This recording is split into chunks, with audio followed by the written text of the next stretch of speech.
Damai sejahtera Allah yang melampaui segala akal pikiran manusia, itulah yang memelihara hati dan pikiranmu di dalam Kristus Yesus. Amin. Selamat hari Minggu bagi kita seluruhnya. Selamat Advent bagi kita seluruhnya. Bapak Ibu jemaat terkasih, karena saat ini kita sudah sampai kepada Advent yang kedua, mari dengan sukacita Advent kita bersalaman dengan sesama kita yang ada di samping kanan kiri sambil mengucapkan selamat Advent.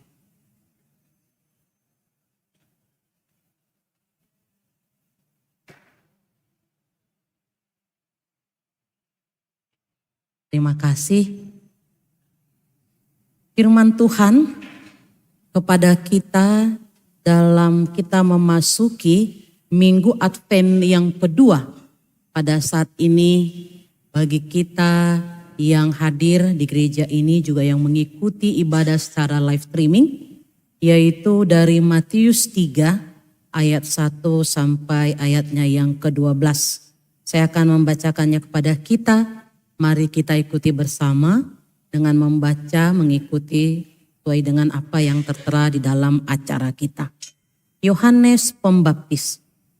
Pada waktu itu tampillah Yohanes Pembaptis di padang gurun Yudea dan memberitakan, bertobatlah sebab kerajaan sorga sudah dekat.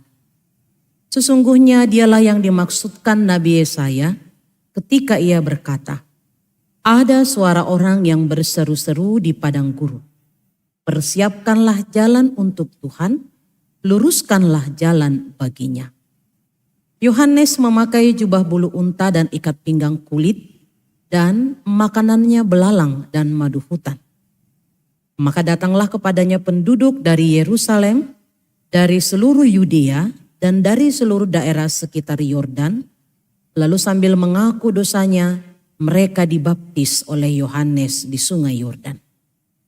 Tetapi waktu ia melihat banyak orang Farisi dan orang Saduki datang untuk dibaptis, berkatalah ia kepada mereka, hai kamu keturunan ular beludak, siapakah yang mengatakan kepada kamu bahwa kamu dapat melarikan diri dari murka yang akan datang? Jadi hasilkanlah buah yang sesuai dengan pertobatan. Dan janganlah mengira bahwa kamu dapat berkata dalam hatimu, Abraham adalah bapa kami. Karena aku berkata kepadamu, Allah dapat menjadikan anak-anak bagi Abraham dari batu-batu ini. Kapak sudah tersedia pada akar pohon, dan setiap pohon yang tidak menghasilkan buah yang baik pasti ditebang dan dibuang ke dalam api. Aku membaptis kamu dengan air sebagai tanda pertobatan, tetapi ia yang datang kemudian daripadaku lebih berkuasa daripadaku. Dan aku tidak layak melepaskan kasutnya. Ia akan membaptiskan kamu dengan Roh Kudus dan dengan api. Alat penampi sudah di tangannya. Ia akan membersihkan tempat pengirikannya dan mengumpulkan gandumnya ke dalam lumbung. Tetapi debu jerami itu akan dibakarnya dalam api yang tidak terpadamkan. Demikian firman Tuhan. Jemaat yang terkasih yang mengikuti ibadah saat ini di gereja dan juga di live streaming, kita memasuki Advent kedua pada saat ini. Dan 2 lilin berwarna ungu telah dinyalakan di tengah-tengah ibadah kita. Ini adalah menandakan bahwa kita diingatkan dalam masa atau minggu Advent kedua ini akan kesetiaan. Kesetiaan yang dimaksud adalah Allah setia menantikan kita. Dan kesetiaan yang dimaksud adalah bagaimana kita setia menantikan Dia. Dan sesuai dengan tema di minggu Advent yang kedua ini, kesetiaan itu digambarkan melalui suatu ucapan, seruan dari Yohanes Pembaptis yang menyatakan bertobatlah sebab kerajaan sorga sudah dekat. Berarti dari sini kita diserukan di dalam kesetiaan itu, yaitu dengan satu kata, pertobatan. Saudara yang terkasih, Yohanes Pembaptis adalah anak dari Imam Zakaria dan ibunya Elisabet. Dan kita tahu bahwa Yohanes Pembaptis ini adalah seorang yang sederhana. Dia tinggal di padang gurun dan tadi dikatakan dia mengenakan pakaian dari bulu unta, ikat pinggang kulit, serta makanannya juga belalang dan madu hutan. Tapi kita harus menyikapi atau mengerti bahwa belalang yang dimaksudkan di sini bukan serangga belalang. Tapi ini adalah sejenis tanaman yang mirip dengan kacang kapri. Jadi Yohanes ini adalah seorang hamba Tuhan yang memang diutus untuk memberitakan pertobatan kepada bangsa Israel dan mempersiapkan penyambutan akan datangnya Sang Mesias. Jadi tugas Yohanes Pembaptis adalah mempersiapkan jalan bagi Tuhan dan meluruskan jalan baginya. Yohanes Pembaptis ini adalah seorang yang berani dan tegas dalam memberikan teguran, peringatan kepada para penguasa-penguasa pada saat itu yang hidup dalam dosa dan bahkan juga kepada orang-orang Farisi, Sadusi yang hidup dalam kemunafikan. Karena itu jemaat yang dikasihi Tuhan, Yohanes Pembaptis bisa dikatakan dia adalah seorang perintis akan datangnya Sang Mesias Juru Selamat. Dan dia menyerukan agar orang-orang hidup dalam pertobatan. Setiap orang yang mau menyambut Mesias, ia harus bertobat. Dan itulah syaratnya. Adapun pertobatan yang dimaksud di sini jemaat terkasih adalah meninggalkan segala kebiasaan, perilaku yang jahat. Lalu yang menjadi pertanyaan, mengapa kita harus bertobat? Yohanes sudah menyampaikan alasannya. Sebab kerajaan sorga sudah dekat. Artinya waktunya sudah tiba. Sang Mesias, Sang Juru Selamat itu telah datang. Maka satu hal yang harus diperbuat oleh manusia adalah merespon datangnya kerajaan sorga itu melalui pertobatan yang sejati. Melalui pertobatan yang sungguh-sungguh. Karena itu jemaat yang dikasihi Tuhan, Yohanes benar-benar di sini memintakan agar di dalam kita menyambut kerajaan sorga, bertobat dengan sungguh-sungguh. Karena itu pertobatan yang bagaimana? Yang mau dinyatakan oleh Yohanes di sini. Yang pertama adalah perubahan pikiran. Kita melihat bahwa di dalam perikop ini ada pesan yang mau disampaikan agar pertobatan itu nyata, diperlukan perubahan cara pandang, diperlukan bagaimana tujuan kita yang sesungguhnya untuk bertobat tersebut.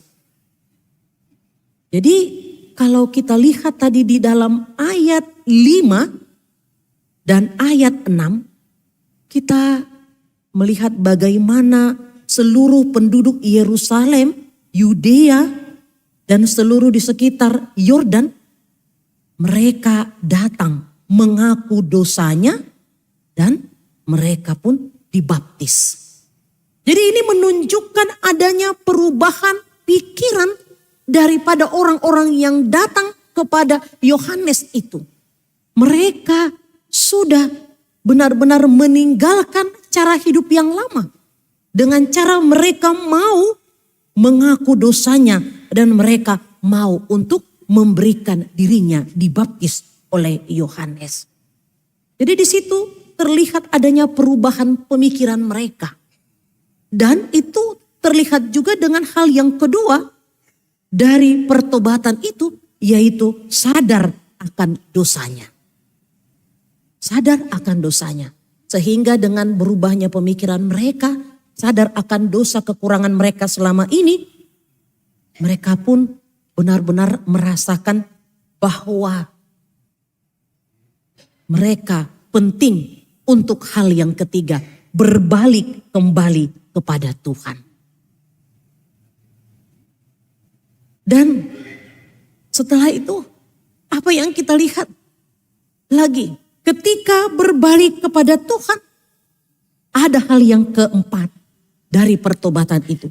Benar-benar berubahlah perilaku itu dengan sungguh-sungguh. Jadi tidak dengan kemunafikan.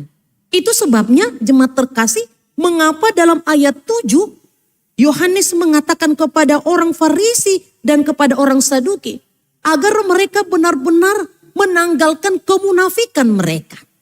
Karena orang Farisi, orang Sadusi kita tahu mereka mengetahui banyak firman Tuhan. Tapi mereka adalah orang yang munafik. Mereka tidak sungguh-sungguh melakukan itu dengan tulus. Dan itu yang diingatkan oleh pertobatan yang diserukan.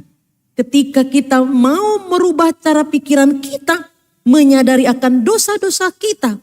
Dan di sana kita menyatakan bahwa kita harus berbalik kepada Tuhan. Adalah yang keempat, berubahlah dengan sungguh-sungguh tanpa kemunafikan. Melalui gaya hidup baru yang taat. Dan menghasilkan buah yang sesuai dengan pertobatan. Yaitu ayat 8. Hasilkanlah buah yang sesuai dengan pertobatan. Karena apa? Karena di sini Yohanes Pembaptis sungguh-sungguh sangat mengakui bahwa Allah itu memang Allah yang penuh kuasa. Bahkan dia dapat menyatakan penghakiman. Kita lihat tadi bahwa dikatakan kapak sudah tersedia. Akar pohon-pohon yang tidak menghasilkan buah yang baik, itu akan dia tebang. Artinya memang ketika pertobatan itu tidak ada nyata dalam diri seseorang, atau pertobatan itu hanya merupakan suatu yang pura-pura, Allah akan menyatakan penghakimannya. Allah tidak segan-segan menyatakan sanksinya kepada setiap orang yang tidak sungguh-sungguh mau menyambut kerajaan sorga itu. Karena itu jemaat yang dikasih Tuhan, kalau pada saat ini di Advent yang kedua ini kita diserukan untuk bertobat, maka pertobatan itu adalah sesuatu proses perjalanan pertumbuhan rohani yang melibatkan hati, pikiran, dan tindakan kita, membawa kita lebih dekat kepada Allah yang dipimpin oleh Roh-Nya. Jemaat yang dikasih Tuhan, ada suatu kisah keluarga yang sederhana di desa yang kebetulan mereka memiliki suatu lahan pertanian yang luas. Dan suatu saat keberuntungan ada di pihak mereka. Ada satu perusahaan yang ternama membeli lahan pertanian mereka. Dan tentunya lahan itu dibeli dengan mahal. Lalu dengan sukacita luapan yang sangat luar biasa, karena tanah mereka berhasil dibeli oleh perusahaan itu, mereka pun merencanakan hal-hal yang sudah mereka sangat impikan selama ini. Mereka pun membangun rumah yang sangat megah, dan juga mereka sudah merencanakan akan membeli perabotan-perabotan yang di dalamnya. Dan akan menggantikan perabotan-perabotan yang sudah usang, sudah lama. Dan mereka pun juga terpikir untuk membeli mobil yang mewah, yang sangat ternama pada masa mereka. Lalu mereka pun pergi ke showroom mobil terdekat dan mereka memesan. Tapi ketika pihak showroom mengatakan bahwa mereka harus menunggu mobil pesanan itu, akhirnya mereka pulang. Dan saat penantian itu mereka pun membangun garasi untuk tempat mobilnya. Dan ketika garasi itu sudah selesai, lalu mereka kembali melihat rumah mewah yang sudah mereka tempati. Mereka pun membenah-benah sambil menunggu mobil mewah akan datang. Lalu di saat membenah-benah, apa barang-barang yang sudah tidak mereka pakai pun mereka keluarkan. Dan mereka masukkan ke dalam garasi yang tadi sekianya adalah tempat mobil yang mewah yang akan sampai ke tangan mereka. Mereka mengganti semua perabotan yang ada dalam rumahnya dengan perabotan yang baru. Dan saatnya tiba, pemilik showroom mengatakan bahwa mobil akan sampai. Tanpa mereka sadari ketika mobil sampai, mereka pun bingung. Karena mereka baru sadar bahwa garasi yang seyogyanya akan menjadi tempat mobil baru tersebut ternyata sudah dipenuhi dengan perabotan-perabotan yang usang. Perabotan-perabotan yang sudah tidak dipakai lagi. Akhirnya apa yang mereka lakukan?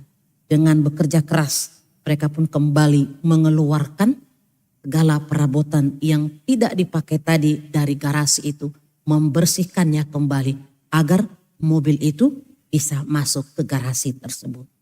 Jemaat yang dikasihi Tuhan, seringkali sukacita penyambutan akan Sang Juru Selamat seperti gambaran yang tadi. Apa yang mau dinyatakan? Bahwa luapan sukacita penyambutan kita akan hadirnya Sang Juru Selamat seringkali hanya seremoni belaka. Seringkali hati kita tidak sungguh-sungguh kita persiapkan. Tidak dengan tulus. Karena apa? Karena begitu banyaknya keresahan, kekhawatiran, kegelisahan, ketakutan dalam diri kita. Apalagi saat ini kita melihat banyak bencana-bencana yang terjadi. Dan juga tadi kita mengingat akan orang-orang yang dilanda oleh HIV/AIDS. Itu membuat kita gelisah, membuat kita takut. Sehingga penyambutan kita akan Sang Juru Selamat, Sang Mesias yang lahir tersebut memang terkadang hanya seremoni belaka. Kita memasuki masa Advent kedua pada saat ini. Dengan penuh kesetiaan melalui pertobatan dinyatakan itu hanya seremoni belaka. Tapi pada saat ini lewat seruan ini kita diingatkan mari kita sungguh-sungguh mempersiapkan hati kita. Bertobatlah. Pertobatan itu tunjukkan lewat hati, lewat hidup kita yang benar-benar siap sedia menyambut Sang Juru Selamat itu. Bukan dengan kepura-puraan. Bukan dengan kekhawatiran. Jangan kita mengabaikan hadirnya Sang Juru Selamat yang kita nantikan itu. Jangan hanya kita lakukan itu dengan seremoni belaka. Tapi siap sedialah. Lakukanlah pertobatan dalam hidup kita. Selagi Tuhan masih memberikan waktu, kesempatan kepada kita pada masa kita sekarang ini. Berubahlah cara pikiran kita. Dan mari kita datang ke hadapan Tuhan untuk menanggalkan setiap dosa-dosa, setiap ketidaksempurnaan kita, setiap kejahatan, setiap kekhawatiran kita. Berbaliklah kepada Tuhan. Mari kita sujud untuk berdoa, memohon pengampunannya. Jangan sampai pada hari penghakiman kelak kita ditebang seperti pohon yang tidak menghasilkan apa-apa. Tapi hendaknya kita mampu menyatakan buah yang baik. Kita sampai kepada kehidupan yang kekal. Jemaat yang dikasihi Tuhan, saya tidak tahu apakah kita pernah melihat gambar atau juga lukisan tangan yang seperti ini. Yang ada ya doa dengan seperti ini. Di dalam Alkitab atau juga ada ya. Ternyata sang pelukis yang bernama Albert Dürer. Jadi pelukis ini adalah pelukis dari Jerman. Dia memiliki kisah nyata mengapa dia melukiskan tangan seperti ini. Dan ini adalah kisah nyatanya. Albert Dürer memiliki seorang sahabat. Jadi mereka berdua sejak dari kecilnya sudah bersama-sama menjalani kehidupan mereka dengan kesendirian tanpa orang tua. Lalu dalam persahabatan mereka saling melengkapi satu dengan yang lain. Ketika sahabat Albert Durrell yang jauh lebih tua darinya mengatakan kepada Albert Durrell, "Kamu sekolahlah, biar saya yang bekerja. Saya yang akan menanggung pekerjaanmu," katanya. Lalu Albert Durrell dengan sangat sedih hati, dia pun melakukan apa yang disampaikan oleh sahabatnya. Sampai dia selesai karena mereka berdua sama-sama dengan hobi yang sama, yaitu melukis. Sekembalinya dia dari pendidikannya, karena dia sudah sangat lelah mencari-cari sahabatnya ini, dia teringat pertemuan mereka yang terakhir saat sahabatnya akan memberangkatkan dia sekolah, yaitu suatu lorong kecil. Akhirnya dia pun datang ke lorong kecil itu, ingin bertemu sekali dengan sahabatnya. Apa yang terjadi? Albert Durrell melihat bahwa sahabatnya tersebut dengan tangan yang melipat begini dan dengan berurai air mata. Sahabatnya itu menangis berdoa kepada Tuhan dengan mengatakan, "Ya Tuhan, saya sudah lelah. Saya percaya saat ini pasti sahabat saya Albert Durrell sudah berhasil dalam pendidikannya. Karena itu sambutlah saya akan pekerjaan." Dan dia pun memeluk sahabatnya, dan ternyata saat pelukan Albert Durrell itu sampai kepada sahabatnya itu, sahabatnya pun mengakhiri hidupnya. Itulah yang menjadi kesan yang sungguh luar biasa kepada Albert Durrell, sehingga dia melukiskan bagaimana pertemuan terakhirnya kepada sahabatnya. Dan ternyata lukisan itu sangat terkenal sampai pada saat ini. Bisa kita lihat di tengah-tengah ada gambaran-gambar di gereja atau juga di Alkitab ada lukisan yang seperti itu. Itu adalah kisah nyata. Jemaat yang dikasihi Tuhan, apa yang mau disampaikan lewat kisah tadi? Dalam hidup kita, perjuangan kita, ternyata Tuhan selalu bersama-sama dengan kita.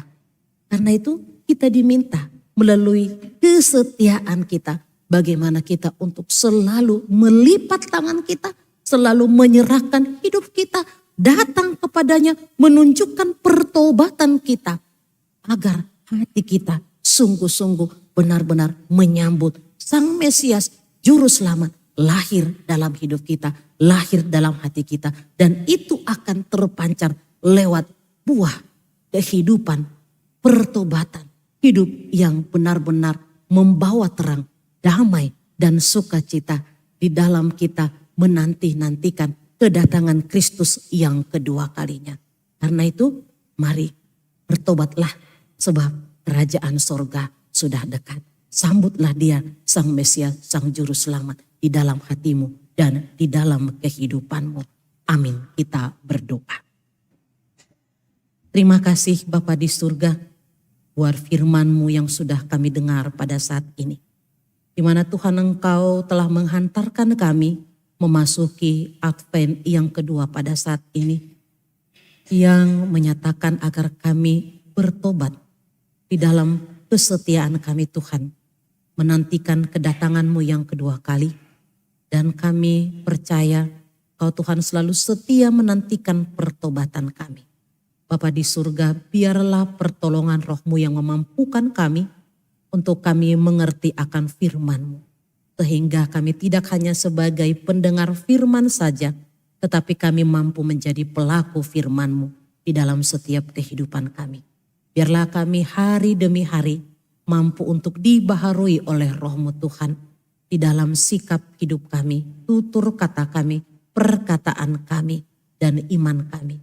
Sehingga kami semakin hari semakin lebih mampu mengenal kasih Tuhan dan percaya bahwa Engkau selalu hadir dalam hidup kami. Dan kami akan mampu menghasilkan buah yang baik lewat pertobatan hidup kami dengan tuntunan Roh-Mu. Bapa di surga, berkati hidup kami dalam menjalani masa-masa Advent ini. Biarlah sukacita dan damai Advent, Natal, kasih-Mu berdiam dalam hidup kami. Dan kami senantiasa menjadi terang di tengah-tengah kehidupan kami, di tengah-tengah keluarga kami, di tengah-tengah gereja dan dimanapun kami berada. Bapa di surga, pada saat ini kami bawakan seluruh jemaat-Mu Tuhan, khususnya HKBP Tebet ini, dari anak-anak sampai yang sudah tua. Baik yang mengikuti ibadah di gereja ini, baik yang mengikuti ibadah melalui live streaming. Tuhan memberkati. Berikan damai sejahtera, sukacita, kesehatan, dan juga tambahkan berkat Tuhan lewat pekerjaan, aktivitas keseharian. Dan biarlah ya Tuhan di dalam masa-masa Advent ini kami merasakan kehadiran kasih-Mu, lawatan kasih-Mu senantiasa nyata dalam kehidupan kami. Berkati ya Tuhan yang di dalam keadaan duka, Engkau Tuhan yang memberikan penghiburan secara khusus kepada keluarga besar Huta Barat, Wik Parserahan. Agar kiranya Tuhan merasakan lawatan kasih-Mu oleh penghiburan dan kekuatan yang daripada-Mu. Berkati juga Tuhan yang dalam 1 minggu ini Tuhan tambahkan berkat melalui pertambahan usia. Biarlah kiranya senantiasa mengucap syukur bahwa semua itu karena kasih kemurahan-Mu. Berkati ya Tuhan yang sakit, yaitu Nyonya MD Sarumpait Boru Huta Galung, Agustina Boru Sianturi, Nyonya Rosmaida Manalu Boru Manulang, Nyonya Lambok Sitompul Boru Huta Barat, Bapak Marusaha Siregar, Delima Boru Siagian, Orienti Boru Sitohang, Nyonya Siti Simanjuntak Boru Silaban, Nyonya Rosemary Marpaung Boru Siagian, Nyonya Juniati Sitanggang Boru Manalu, Bapak Fianto Sitorus, Angelica Janis Boru Simanjuntak, Nyonya Simanjuntak Boru Napitupulu, Riama Gineli Boru Siagian, Bapak Marihot Siahan, Nyonya Hot Mauli Hotapea Boru Sitompul. Mari Tuhan Engkau jamah tubuh jiwa roh mereka, angkat sakit penyakit mereka, dan Engkau Tuhan yang memberkati setiap penanganan dokter, pengobatan yang diberikan oleh dokter juga Tuhan, berkati obat yang mereka pakai. Biarlah juga Tuhan Engkau yang mendengar seruan doa mereka, seruan doa orang-orang terkasih mereka ya Tuhan. Engkau Tuhan menyatakan kuasa mujizat-Mu. Kami percaya tiada yang mustahil bagi-Mu ya Tuhan. Engkau adalah Allah kami. Engkau adalah dokter dari segala ruta. Kasihani mereka. Dengarlah doa kami. Bapa di surga, saat ini juga kami berdoa buat keluarga jemaat-Mu yang menerima berkat kelahiran anak ya Tuhan yang diwartakan pada minggu ini. Biar kiranya anak yang telah Tuhan anugerahkan di tengah-tengah keluarga mereka, biarlah bertumbuh di dalam kasih-Mu melalui kasih perhatian orang tuanya. Dan orang tuanya Tuhan Engkau mampukan dengan hikmat-Mu untuk senantiasa memberikan pengajaran yang terbaik di dalam kasih-Mu.